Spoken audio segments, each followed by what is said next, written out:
आज कुछ भी नहीं है, कागज है तो कागज ही हो गया। इस प्रकार उनको गुस्सा आने लगा।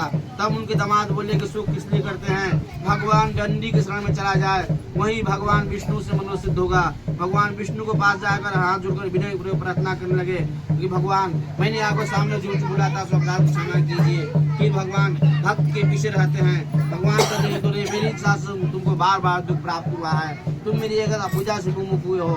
भगवान कहते नहीं किसी को सुख या दुख हम ही देते हैं, इसलिए मनुष्य को घबराना नहीं चाहिए। भगवान ये ठोकर लगने पर सीधा मार्ग व्यक्ति देते हैं, कष्ट देते हैं। इसी प्रकार से मनुष्य को संभालते हैं और भगवान का भजन कीर्तन करना चाहिए।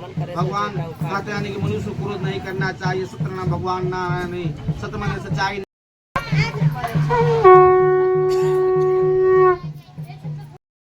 जैसे हम कहते वैसे हो गया। सत्यनारायण भगवान भगवान विष्णु जगत पिता हैं, जीव को कष्ट नहीं देते हैं, ठोकर देते हैं कि मनुष्य अपने रास्ता को तय करे और माता पिता को सेवा करने से जीव को कल्याण होता है। सत्यम अरिष्टम स्वरापुं दंड महादुर्ग विशंति न सत्यनारायण भगवान अरिष्टो सतलोको जनार्दन।